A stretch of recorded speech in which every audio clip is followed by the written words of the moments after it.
Picture the ultimate manager, putting in 60 hours a week, keeping an open-door policy, and constantly swooping in to save struggling projects before they derail. Modern corporate culture loves this person. We promote them, give them bonuses, and hold up their constant availability as the absolute pinnacle of professional dedication.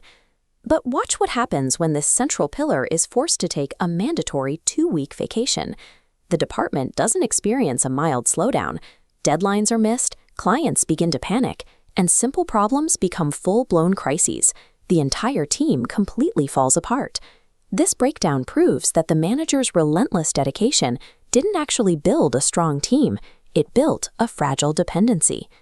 To understand why this happens, we need to look at the work of management consultant Wesley Paterson.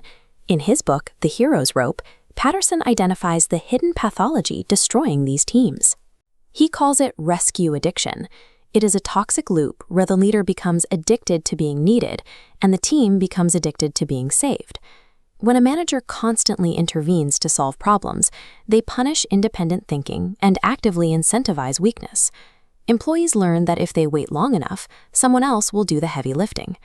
The hardest working, most dedicated person in the office is often the single biggest threat to a company's long-term survival. Take the archetype Paterson calls the overtime hero. This is the manager who absorbs extra work and stays online at all hours to ensure quality control and answer every question. There is a biological cost to this behavior. When a boss consistently provides the correct answer, the team's problem-solving neural pathways literally atrophy from lack of use. The brain learns it doesn't need to struggle to find a solution. This chart illustrates the drop in problem-solving capability across different management styles. Teams working under always available leaders experience a stark 34% drop in their ability to solve problems independently. Constant availability is not an organizational optimization strategy. It is the systematic creation of learned helplessness. Another toxic pattern is the rescue radar. This happens when a leader senses an employee's stress or confusion and immediately steps in to smooth things over.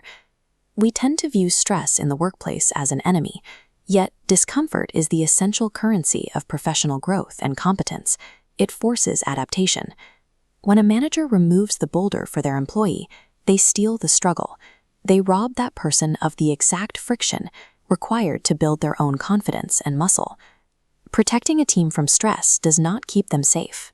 It manufactures capability junkies who will inevitably panic when faced with normal business pressures. Then there is the leader who hoards authority. They become the central hub for all decisions, approvals, and knowledge, viewing their own irreplaceability as the ultimate job security. This diagram shows an organization built entirely around one indispensable leader. Every workflow and decision point relies on this single pulsing central hub. If that central leader takes leave, quits, or burns out, the workflow cannot reroute. The entire surrounding network structure collapses inward. A leader's indispensability is a direct, measurable indicator of their team's incompetence. Imagine a dangerous, rushing river.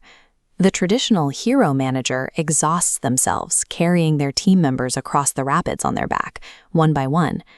A true leader takes a different approach. They swim across once to secure a rope, then they stand on the far bank, teaching the team how to pull themselves across independently. To build this rope in an office environment, managers must practice what Paterson calls strategic neglect. This is the deliberate, disciplined choice to withhold immediate help. Allowing a team to sit in the uncomfortable friction of figuring things out builds endurance.